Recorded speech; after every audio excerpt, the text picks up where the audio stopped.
En correspondencia con el acuerdo del sexto pleno del Comité Central del Partido en abril de 1997, el compañero José Ramón Machado Ventura dio lectura a la convocatoria al quinto Congreso en el acto por el Día del Miliciano y el 36º aniversario de la proclamación del carácter socialista de la Revolución, celebrado en la provincia de Villa Clara.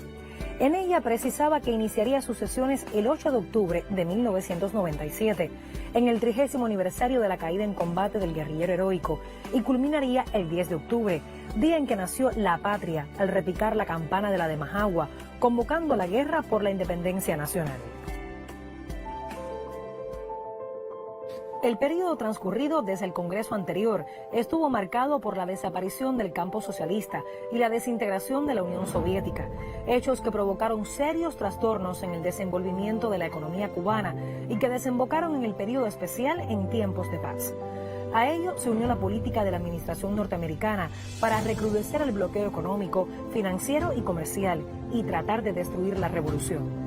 Todo ello hizo que el Congreso encontrara una sociedad con grandes transformaciones en el comercio exterior y las relaciones económicas externas, la inversión extranjera, el sistema tributario, la ampliación del trabajo por cuenta propia y la despenalización de la tenencia y uso de las divisas, la cooperativización de una parte importante de las granjas estatales, creándose las unidades básicas de producción cooperativa (UBPC), impulso al turismo internacional como el sector de mayor dinamismo y capacidad para generar ingresos en divisas en plazos relativamente breves, y también por su potencial para propiciar la reanimación e integración de otros sectores y estimular el empleo, la estrategia para cubrir la demanda de energía eléctrica y compensar la escasez de combustible, entre otros importantes aspectos. El Congreso fue iniciado el 8 de octubre en el Palacio de Convenciones con el lema central: "Este pueblo, este partido, jamás entregarán su unidad", con la participación de 1.482 delegados de los 1.500 propuestos, junto a 250 invitados en representación de cerca de 800.000 militantes del partido. Las palabras introductorias fueron pronunciadas por el miembro del Buró Político José Ramón Machado Ventura. Correspondió al segundo secretario del partido, Raúl Castro, la introducción al análisis de la resolución sobre el documento El Partido de la Unidad, la Democracia y los Derechos Humanos que Defendemos, discutido por más de 6,5 millones de cubanos mayores de 14 años previo al Congreso. Al Congreso no se presentó un informe central escrito, tal y como ocurrió en el anterior Congreso. El propio Fidel lo explica. Esta vez, después de leer un sinnúmero de documentos, y algunos de ellos más de una vez, ver y volver a analizar todo lo relacionado con estos años que hemos vivido y las tareas que tenemos por delante, y pensando que teníamos un excelente documento de carácter histórico y político, que fue discutido por millones de personas, y también un proyecto de resolución discutido ya por todos los delegados, proyecto de resolución económica, que van a ser objeto de análisis también aquí en el Congreso y punto de partida de los debates. Decidí hacerlo y ahorrar un documento.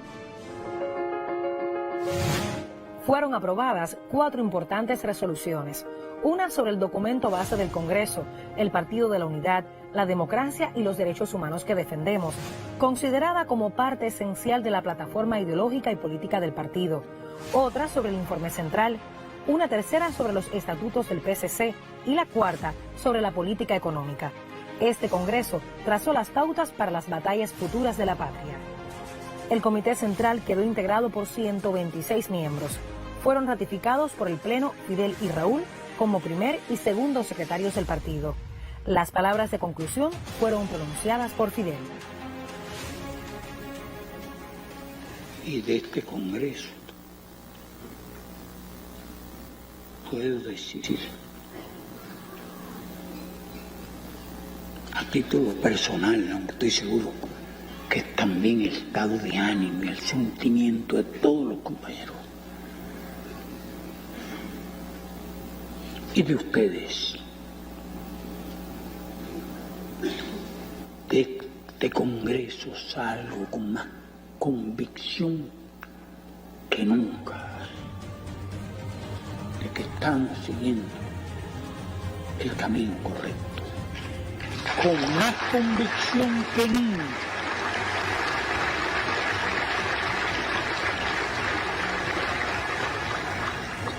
De que nuestro pueblo preservará las cosas que más aman, los intereses que le son más sagrados, de que nuestro pueblo conquistará un lugar importante en la historia.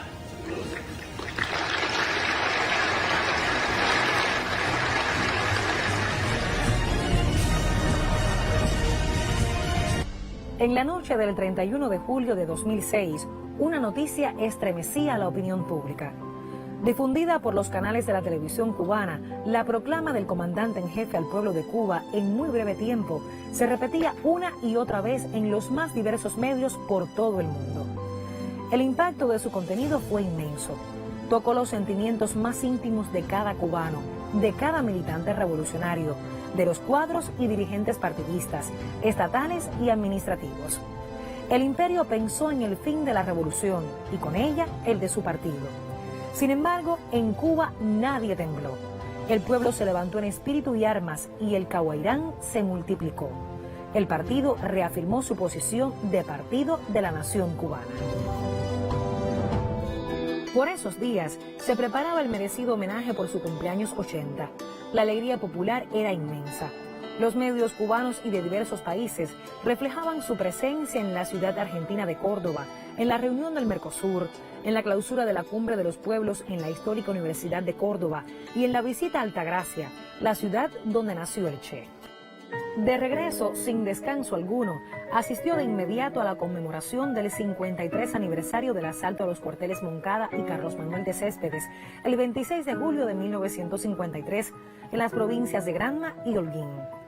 Días y noches de trabajo continuo, sin apenas dormir, dieron lugar a que su salud, que había resistido todas las pruebas, como él mismo señaló, se sometiera a un estrés extremo y se quebrantara. Una complicada operación quirúrgica lo obligaba a permanecer de reposo, alejado de sus responsabilidades y cargos. Ni en tan difíciles momentos, Fidel abandonó su responsabilidad. Entendió que, como nuestro país se encuentra amenazado en circunstancias como esta por el gobierno de los Estados Unidos, su deber estaba en delegar con carácter provisional sus funciones como primer secretario del Comité Central del Partido Comunista de Cuba, como comandante en jefe de las heroicas Fuerzas Armadas Revolucionarias y como presidente del Consejo de Estado y del Gobierno de la República de Cuba, en el segundo secretario del partido y primer vicepresidente de los Consejos de Estado y de Ministros, general de Ejército Raúl Castro Ruz.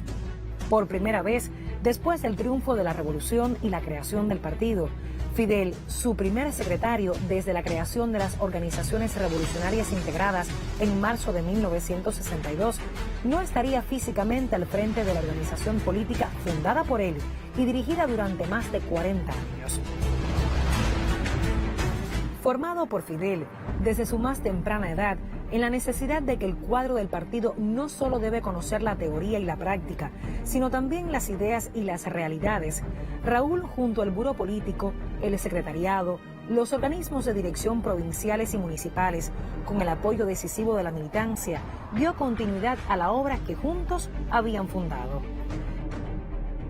En los nuevos empeños, el partido y sus cuadros de dirección acudieron a sus enseñanzas, reflexiones y a su ejemplar militancia. Se hacía realidad lo que en más de una ocasión había expresado: el partido es inmortal.